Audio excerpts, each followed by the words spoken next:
ជំរាបសួរសួស្តីបងប្អូនទាំងអស់គ្នាថ្ងៃនេះ Yellow Fairy Tarot នឹងមកធ្វើការដោះបៀ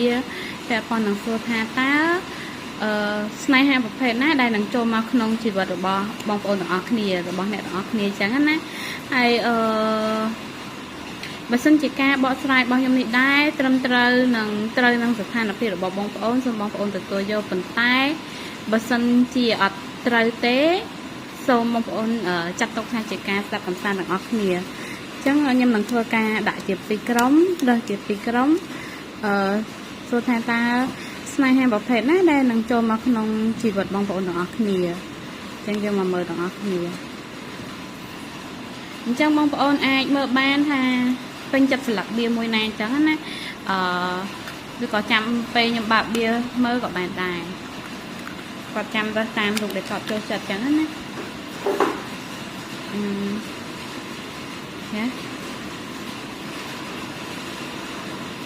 អូខេអញ្ចឹងស្លឹកបៀទាំងពីរនេះបងប្អូនរើសយកមួយទៅក្នុងចំណោមទាំងពីរហ្នឹងអញ្ចឹងខ្ញុំនឹងដោះទៅក្រុមទី1តែម្ដងចំពោះបងប្អូនដែលក្រុមទី1អាចនិយាយបានថាចាគាត់អាចបងប្អូនមួយចំនួនគាត់អាចជាមនុស្សដែលធ្លាប់ឆ្លងកាត់នៅបទពិសោធន៍ស្នេហាជាច្រើនអាចនិយាយបានថាឆ្លងកាត់នៃការឈឺចាប់ប៉ុន្តែបន្ទាប់ពីការឆ្លងកាត់នៃការឈឺចាប់របស់គាត់នឹងហើយគាត់នឹងជួបស្នេហាដែលសមបំណងឬក៏គាត់អាចមើលដឹងពីថាស្នេហាប្រភេទណាដែលគាត់គួរតែជ្រើសរើសចូលមកក្នុងជីវិតរបស់គាត់ណាមួយទៀតមនុស្សដែលចូលមកក្នុងជីវិតរបស់គាត់ក៏ប្រភេទជាមនុស្សដែលធ្លាប់មានបទពិសោធន៍ឈឺចាប់ពាក់ព័ន្ធនឹងស្នេហាឬក៏ក្នុងក្រុមគ្រួសារឬក៏មានបទពិសោធន៍ណាមួយដែលធ្វើឲ្យគាត់គេហៅថាឈឺចាប់គាត់ឆ្លងកាត់បញ្ហាទាំងអស់ហ្នឹងហើយគាត់ជាមនុស្សអាចនិយាយបានថាមានភាពចាស់ទុំនៅក្នុងហ្នឹងផងដែរអូខេយើងមកមើលទាំងអស់គ្នាទៀត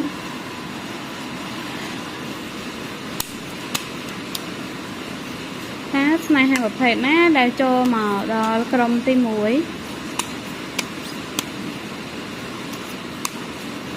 អាចនិយាយបានថាបងប្អូនទាំងអស់គ្នានៅក្រុមទី1គឺបងប្អូនទាំងអស់គ្នាគឺមានបទពិសោធន៍ច្រើននៅក្នុងជីវិតណាមិនថាអ្នកទាំងអស់គ្នាមានអាយុតិចឬច្រើនទេតែអ្នកទាំងអស់គ្នាបានឆ្លងកាត់រឿងជាច្រើនឬក៏មានការយល់ដឹងច្រើននៅក្នុងហ្នឹង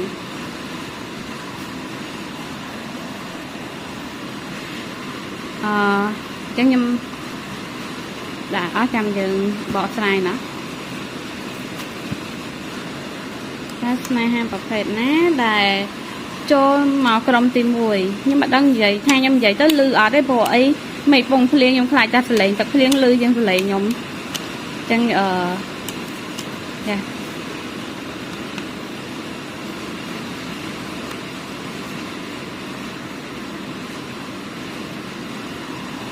ស្នេហាប្រភេទណាដែលចូលមកក្រុមទី1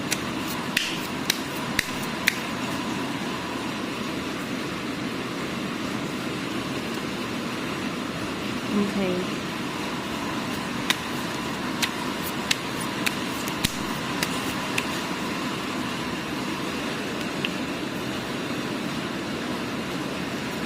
អូខេអញ្ចឹងស្នេហាដែលចូលមករកក្រុមទី1គឺជាប្រភេទស្នេហាដែលមានភាពរ៉ូមែនទិកស្នេហាដែលមានការយល់ដឹងពីគ្នាទៅវិញទៅមកមានភាព wisdom អ្នកខ្លះមួយចំនួនទៀតអាចជាពេលដែលអ្នកទាំងអស់គ្នាឆ្លងកាត់នៃការឈឺចាប់ឆ្លងកាត់នៃបទពិសោធន៍ជាច្រើនអ្នកទាំងអស់គ្នានឹងបានជួបស្នេហាហើយស្នេហាដែលចូលមករកអ្នកទាំងអស់គ្នាគឺគេហៅថាជាធម៌ពលដ៏ល្អហើយនឹងមានការចាប់ផ្ដើមថ្មីពាក់ព័ន្ធនឹងរឿងស្នេហាដែលចូលមកក្នុងជីវិតអ្នកទាំងអស់គ្នាអាចនិយាយបានថាចានឹងមានមនុស្សដែលពូកែដែលឆ្លាតដែលសង្ហាជាមនុស្សដែលគេហៅថាឃើញយើងគាត់យល់គាត់គេហៅថាមិនទៅគឺមានធម៌ពលដែលអាចនិយាយបានថាចាគាត់មករោអ្នកទាំងអស់គ្នាមកនៅថាចាបើគេឃើញយើងគឺគេចាអារម្មណ៍យើងមុនអីចឹងទៅហើយក៏ ai tha chia mình đà bằng hang tia rắm năng mà dừng phòng này hay có chia mình đà cái hai tha chia một cô đà một cô bên đời cái hai tha xa cả đàn nó cô nó không luôn chia mình đà cái hai miếng công đợt này cả đợt á cứ chỉ này ham muối vậy ban ha trẻ nó không chỉ vật bong bóng đó khi nên nè đó nên chụp này ham muối đà chỉ vật này ham nó cô bên đời thiệp này cả đợt nó không nặng hay cô bên đời thiệp rồi mình tịnh nó không này ha là bao này tặng khi hai bong bóng mấy chừng tiết còn này ha nó chặt đam nó bay chạp anh nhung chụp nên chạp hai muối tiết có ban ấy thành trẻ nè đó nên chặt đam này ha nè đó nênนังจับดามสไนฮะทำไมเหมือนตัวปีฉลองกันในการช่วยจับมันแทนเนี่ยđóคือช่วยจับในสไนฮะหรือก็ช่วยจับในเรื่องเอาไว้มวยหรือก็ฉลองกันในบัตรพิซซ่าจิตราหรือก็ฉลองกันปีฉลองกันเรื่องเอาไว้มวยเนี่ยđóเนี่ยบ้านเฮลิงอ่ะบ้านเฮลิงเพลย์จากคนไอเมื่อไทยเพลย์จากคนไอมาหรอเนี่ยđóคือบ้านเมื่อไทยคนไอเอาคนไอคล้ายใจเจียมมันดูมันเนี่ยได้เมียนสมัติเทียบai khai tay chim mình nè đài chim nó sấy được coi chim bò rác đài miền thiệp trả tiền vậy ta nè đó kia hay là đài cô bông nè đó kia cho má cô chim mình đài miền thiệp trả tiền rồi kia thiệp trả tiền này con làm lại khăn nóng prom tèng rụt riêng khăn cao rồi bông nè đó kia anh vậy ban than chiều cao vô chụp kia là lỏ hay có chiều snai ha cô preng bờ pe son là về rồi có dẫn hai than so mét rồi có phim plan thành lịch sân phong này trong vậy thao tầm nẹt tầm đồn bài đuông và lợn dân cật đôi kia chẳng á ai này hay là bao này đó kia miền tham một pol king and queen tham một pol mà cha sệt tây hay là đại tư tham một pol ở khang nền tên nè đó kia miền tham một pol trên một cha sệt tây đại cu rồi bao này đó kia cho máu miền tham một pol king rồi còn nè đó kia miền tham một pol king bà sân chị bong bóng đó kia chị bỏ ra hay đại cu rồi bao này đó kia cho máu cứ miền tham một pol trên một cha sệt tây đại vừa ao này hai đại cho máu không chỉ vật bao này đó kia nó cứ lọ và pha khang nền tên nè đó kia chỉ mình được đại miền khoa sầm nang bằng ban chụp này hai vật tệ nằng hai bà sân chị nè đó kia chụp này ca khó chặt hay cật hàng trẻ nhóm chụp này ha khó chặt năng mấy này và sân trên này đó khi chụp này ca khó chặtទាំងអស់ហ្នឹងអ្នកđó nênនឹងឆ្លងកាត់នៃការខកចិត្តហ្នឹងហើយនឹងបានជួបស្នេហាថ្មីជាស្នេហាដែលពោពេញដោយពន្លឺស្នេហាដែលមានភាពស្ថិតស្ថេរភាពរឹងមាំdiamond king of diamond បានន័យថាស្ដេចនៃក្របពេជ្រអញ្ចឹងបានន័យថាចាអ្នកនរគ្នានឹងអាចជួបស្នេហាមួយដែលមានភាពភ្លឺចាញ់ចាំងស្ថិតស្ថេររឹងមាំហើយក៏ពោពេញដោយក្តីស្រឡាញ់ពោពេញដោយមនោសញ្ចេតនានៅក្នុងហ្នឹងមានការយល់ពីគ្នាអធិស្ឋានឲ្យគ្នាហើយជាស្នេហាមួយដែលហៅថាពោពេញដោយកំណត់ឆ្នៃប្រឌិតជាស្នេហាមួយដែលផ្ដល់នៅគេហៅថាម៉េចទៅភាពស្ថិតស្ថេរនៅក្នុងហ្នឹងបេះដូងរបស់អ្នកទាំងអស់គ្នាអាចនិយាយបានថាមានអារម្មណ៍ថាអត់ឡើងចុះទេអត់មានអារម្មណ៍ថាភ័យខ្លាចនៅក្នុងទំនាក់ទំនងស្នេហាមួយហ្នឹងឯងបងប្អូនមួយចំនួនទៀតគាត់នឹងអាចចាប់ផ្ដើមស្នេហាដ៏ល្អចូលមកក្នុងជីវិតរបស់អ្នកទាំងអស់គ្នាហើយក៏អាចឆាប់ផងដែរហើយបងប្អូនមួយចំនួនទៀតគាត់គឺបានជួបស្នេហាបែបហ្នឹងហើយប៉ុន្តែតម្រាំតែគាត់បានជួបហ្នឹងគាត់ក៏ឆ្លងកាត់នៅមេរៀនជីវិតជាច្រើនឆ្លងកាត់មេរៀនអ្វីមួយនៅក្នុងជីវិតរបស់គាត់ហើយគាត់បានព្យាយាមhealing ខ្លួនឯងរហូតដល់គាត់ខ្លាយទៅជាបុគ្គលម្នាក់ដែលមានធម៌ពលជា king ឬក៏ជាម្ចាស់ស្ត្រីនឹងឯងជាមានធម៌ពលជាស្ដេចឬក៏ម្ចាស់ស្ត្រីនឹងឯងជាមនុស្សដែលមានគេហៅថាសក្តានុពលក្នុងខ្លួនជាមនុស្សដែលមានទឹកចិត្តល្អនៅក្នុងខ្លួនឯងហើយក៏ជាមនុស្សដែលមានកំណត់ឆ្នៃប្រឌិតហើយមានគេហៅថា sparkling មានផ្កាភ្លើងថាផ្កាភ្លើងហ្នឹងដូចជាពន្លឺអ្វីមួយដែលគេហៅថាចាវាបំផុសគំនិតពាក់ព័ន្ធនឹងគំនិតឆ្នៃប្រឌិតពាក់ព័ន្ធនឹងគេហៅថាតែទៅយើងគិតអីបែបជឿនលឿនទៅមុខរហូតអញ្ចឹងណាហើយក៏ពន្លឺភ្លើងហ្នឹងក៏វាបង្ហាញពីនៅក្នុងតំណែងតំណងស្នេហាហ្នឹងគឺវាមានភាពតាក់ទាញមានពន្លឺនៅក្នុងហ្នឹងផងដែរអញ្ចឹងស្នេហាដែលចូលមករកអ្នកទាំងអស់គ្នាគឺជាស្នេហាដ៏ល្អខ្លាំងមែនទែនបងប្អូនក្រុមទី1ប៉ុន្តែដូចខ្ញុំនិយាយចង់បងប្អូនក្រុមទី1គាត់ឆ្លងកាត់ការ healing បន្ទាប់ពី healing គាត់ខ្លាយទៅជាមនុស្សដែលមានធម៌ពល king ធម៌ពលស្ដេចនឹងម្ចាស់ស្ត្រីហើយគាត់នឹងជួបស្នេហាដ៏ល្អអ្នកខ្លះមួយចំនួនទៀតគាត់ជួបអ្វីហើយស្នេហារបស់គាត់នឹងគឺជាស្នេហាគូព្រេងប្រពៃសន្តាវាមានធម៌ពលប្តីប្រពន្ធធម៌ពលម្ចាស់ស្ត្រីហើយនឹងស្ដេចអញ្ចឹងយើងមកចូលក្រុមទី2ទាំងអស់គ្នាយើងមកមើលក្រុមទី2ទាំងអស់គ្នាក្រុមទី2អាចនិយាយបានថាស្នេហារបស់អ្នកទាំងអស់គ្នានឹងចូលមកពាក់ព័ន្ធនឹងការចាប់ផ្ដើមថ្មីអ្នកទាំងអស់គ្នានឹងមានការចាប់ផ្ដើមថ្មីនៅក្នុងរឿងស្នេហាបន្ទាប់ពីការឈឺចាប់ឬក៏បន្ទាប់ពីអ្នកទាំងអស់គ្នាបាន healing ខ្លួនឯងឬក៏មេរៀនជីវិតជាច្រើនដែលអ្នកទាំងអស់គ្នាបានជួបទៅនិយាយទៅអ្នកទាំងអស់គ្នានឹងក្រុមទី1និងទី2ស្តៀងគ្នាដែរប៉ុន្តែអ្នកទាំងអស់គ្នានឹងមានការចាប់ផ្ដើមថ្មីឆាប់ចូលមក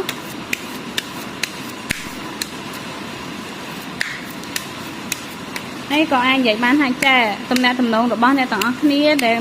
កើតឡើងគឺគេហៅថាមួយតំណែងតំណងមួយប៉ុន្តែច្បាស់លាស់ហើយនឹងយូរអង្វែងណាចង់និយាយថាបើអ្នកទាំងអស់គ្នាមានស្នេហាបានន័យថាស្នេហារបស់អ្នកទាំងអស់គ្នាគឺជាស្នេហាមួយដែលស្វែងយល់ពីគ្នាម្ដងបន្តិចម្ដងបន្តិចប៉ុន្តែជាស្នេហាមួយដែលបង្កើតភាពថិតថេររឹងមាំយូរអង្វែងទៅក្នុងថ្ងៃអនាគតមិនមែនស្នេហាគេហៅថាដូចភ្លើងពុះកញ្ជ្រោលអីគឺអត់ទេគឺមួយប៉ុន្តែរឹងមាំនឹងយូរអង្វែងគេហៅថា long term ណាអញ្ចឹងយើងមកមើលទាំងអស់គ្នាមើលថាស្នេហាប្រភេទណាដែលចូលមកនៅក្នុងក្រុមទី2ទាំងអស់គ្នាអូខេ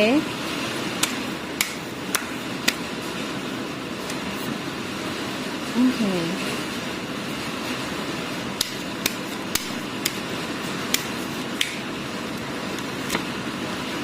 វ៉ាវ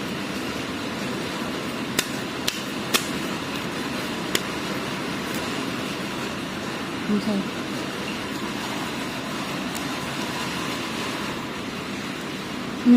ស្នេហាដែលចូលមករកក្រុមទី2ទាំងអស់គ្នាគឺជាប្រភេទមនុស្សដែលគេហៅថាគាត់ take action slow បានន័យថាគាត់ធ្វើសកម្មភាពមួយស្នេហាដែលចូលមកហ្នឹងហើយក៏ជាប្រភេទមនុស្សដែលគេហៅថាជាមនុស្សដែលខិតខំប្រឹងប្រែងធ្វើការរលុយនៅក្នុងតំណែងតំណងហ្នឹងណាអាចនិយាយបានថាជាមនុស្សដែលអ្នកទាំងអស់គ្នាជួបនៅគេហៅថានៅកន្លែងការងារនៅកន្លែងធ្វើការឬក៏ជាប្រភេទមនុស្សដែលអ្នកទាំងអស់គ្នាបានស្គាល់ឬក៏ទៅបានស្គាល់មនុស្សប្រភេទហ្នឹងណាហើយស្នេហារបស់អ្នកទាំងអស់គ្នាជាមនុស្សដែលមានភាពរឹងមាំជាមនុស្សដែលគេហៅថាគាត់មានធម៌ពលមួយជាម្ចាស់ស្ត្រីនៃត្បូងពេជ្រអញ្ចឹងធម៌ពលមួយហ្នឹងអាចនិយាយបានថាគឺជាប្រភេទស្នេហាមួយដែលពោពេញដោយគំនិតច្នៃប្រឌិតនៅក្នុងតំណែងតំណងស្នេហារបស់អ្នកទាំងអស់គ្នាស្នេហារបស់អ្នកទាំងអស់គ្នាប្រភេទជាមនុស្សដែលអាចថាពេលខ្លះគាត់នឹងផ្ដល់ឲ្យអ្នកទាំងអស់គ្នានៅភាពរ៉ូមែនទិកផ្ដល់ឲ្យអ្នកទាំងអស់គ្នានៅក្តីស្រឡាញ់ជួនកាលគាត់ក៏ជាប្រភេទមនុស្សដែលចេះតែងបាច់ផ្កាតែងអីជូនអ្នកទាំងអស់គ្នាផងដែរឬក៏ប្រភេទជាមនុស្សដែលតែងរបស់មានតម្លៃជូនអ្នកទាំងអស់គ្នាជាប្រភេទស្នេហាដែលមានការយកចិត្តគ្នាហើយក៏ជាមនុស្សដែលអាចនិយាយថាមានភាពវ័យក្មេងផងដែរអាចក៏យើងនិយាយថាមានភាពវ័យក្មេងនៅក្នុងតំណែងតំណងស្នេហាមួយហ្នឹងប៉ុន្តែវានឹង take action slow ម្ដងតិចបានន័យថាយើងនឹងចាប់ផ្ដើមពីទូចទៅរហូតដល់ឬក៏យើងចាប់ផ្ដើមពីតិចរហូតដល់វាទៅធំឬក៏ចាប់ផ្ដើមកសាងអ្វីមួយរហូតដល់ខ្លាយទៅជាភាពរឹងមាំនៃត្បូងពេជ្រមួយនឹងខ្លាយទៅជាស្នេហាដែលរឹងមាំនឹងយូរអង្វែងហើយអ្នកទាំងអស់គ្នានឹងមានការចាប់ផ្ដើមថ្មីនៅក្នុងតំណែងតំណងស្នេហាក៏បង្ហាញផងដែរថាអ្នកទាំងអស់គ្នានឹងមានជំរើសនៅក្នុងការជ្រើសរើសនៅស្នេហា ស្នេហាដែលចូលមកហ្នឹងអាចនិយាយថាបងប្អូនមួយចំនួនទៀតគាត់នឹងមានការចាប់ផ្ដើមថ្មីបន្ទាប់ពីការជ្រើសរើសមនុស្សម្នាក់ឬក៏ជ្រើសរើសស្នេហាដែលគាត់គិតថាដែលផ្ដល់ឲ្យគាត់នៅគុណតម្លៃដែលផ្ដល់ឲ្យគាត់នៅក្តីស្រឡាញ់ដែលផ្ដល់ឲ្យគាត់នៅភាពថិតថេរភាពអបណ្ឌិតនៅក្នុងតំណែងទំនងមួយហ្នឹងស្នេហាដែលចូលមកក្នុងជីវិតក្រុមទី2គឺជាស្នេហាមួយដែលមានភាពអបណ្ឌិតនៅក្នុងហ្នឹងអាចនិយាយបានថាជាមនុស្សដែលមានភាពអៀនដែលចូលមកក្នុងជីវិតបងប្អូនអរគ្នាមនុស្សដែលស្រឡាញ់អ្នកអរគ្នាគាត់មានភាពអៀនពេលខ្លះគាត់អត់សូវបានបង្ហាញពីអារម្មណ៍របស់គាត់មកឲ្យអ្នកអរគ្នាហ្នឹងហើយគាត់អត់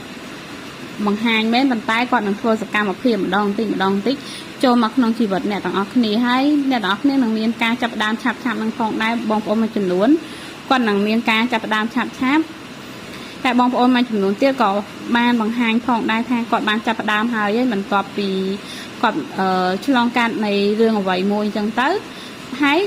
គាត់ក៏មានការចាប់ផ្ដើមថ្មីនៅក្នុងតំណែងតំណងស្នេហាចូលមកក្នុងជីវិតរបស់គាត់ហើយតំណែងតំណងស្នេហាមួយហ្នឹងគឺជាតំណែងតំណងដែលគាត់ជ្រើសរើសដោយខ្លួនរបស់គាត់ដែលគាត់សម្រេចចិត្តជ្រើសរើសទៅគឺជាស្នេហាដែលគេហៅថានាំមកឲ្យគាត់នៅគំនិតច្នៃប្រឌិតឬក៏ស្នេហាមួយដែលអាចជួបនៅកន្លែងការងារនៅកន្លែងការសិក្សាឬក៏នៅពេលដែលគាត់រៀនជំនាញអ្វីមួយឬក៏អាចថាពាក់ព័ន្ធនឹងការធ្វើជំនួញ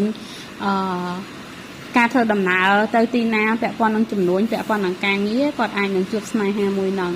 ដែលចូលមកក្នុងជីវិតរបស់គាត់ឬក៏អាចនិយាយបានថាការធ្វើដំណើរឬក៏ដំណើរកំសាន្តក៏បានដែរគឺគាត់អាចជួបស្នេហាប្រភេទហ្នឹងឬក៏ស្នេហារបស់គាត់អាចធ្វើដំណើរពីទីឆ្ងាយហើយមកជួបគាត់ឬក៏ស្នេហារបស់ពួកគាត់ជាប្រភេទស្នេហាដែលអាចនៅមានកម្រិតរបស់កម្រិតគ្នាប៉ុន្តែគឺនឹងមានការចូលមករកគ្នានៅក្នុងថ្ងៃអនាគតដែរបានហើយថាចាក់យើង take action ម្ដងតិចធ្វើសកម្មភាពម្ដងតិចចូលមករកគ្នាហើយក៏បង្កើតទៅជាស្នេហាមួយដែលរឹងមាំក្នុងថ្ងៃអនាគតផងដែរអញ្ចឹងប្រភេទស្នេហាដែលចូលមកក្នុងជីវិតបងប្អូនទាំងអស់គ្នានៅក្រុមទី2គឺជាស្នេហាដែលគេហៅថាស្នេហាដែលរឹងមាំស្នេហាដែលមានភាពបបណ្ឌិតអាចពួកគាត់អាចជាមនុស្សដែលក្មេងជាងអ្នកទាំងអស់គ្នាឬក៏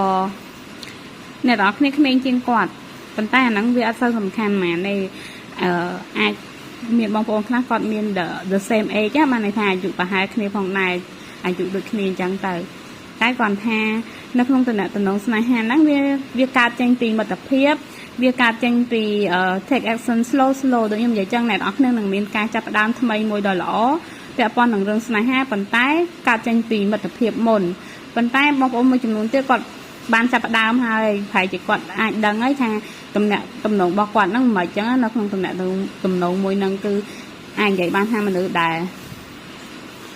រាប់អានគ្នាអ្នកជាមួយអ្នកនរគ្នាជាមិត្តឬក៏ជាហាជាអ្នកស្គាល់គ្នាឬជាអ្វីក៏ដោយប៉ុន្តែគេហៅថាមានចំណងមួយដែលបង្កើតវាម្ដងបន្តិចនៅក្នុងតំណែងហ្នឹងគឺមានចិត្តស្នេហានៅក្នុងហ្នឹងចឹងបងប្អូនទាំងអស់គ្នាមួយចំនួនគាត់បានជួបហើយតែមួយចំនួនទៀតគាត់នឹងមានការចាប់ផ្ដើមថ្មីនៅក្នុងតំណែងហ្នឹងអញ្ចឹងខ្ញុំអស់ហើយសម្រាប់ថាតើស្នេហាប្រភេទណាដែលចូលមកក្នុងជីវិតបងប្អូនទាំងអស់គ្នាទាំងក្រុមទី1និងក្រុមទី2អញ្ចឹងខ្ញុំសូមអរគុណបងប្អូនទាំងអស់គ្នាខ្លាំងមែនទែនទាំងក្រុមទី1និងក្រុមទី2និងជូនពរបងប្អូនទាំងអស់គ្នាជួបតែរឿងល្អសំណាងល្អជោគជ័យនៅក្នុងជីវិតជួបខ្ញុំនៅវីដេអូក្រោយៗទៀតជម្រាបលាបងប្អូនទាំងអស់គ្នា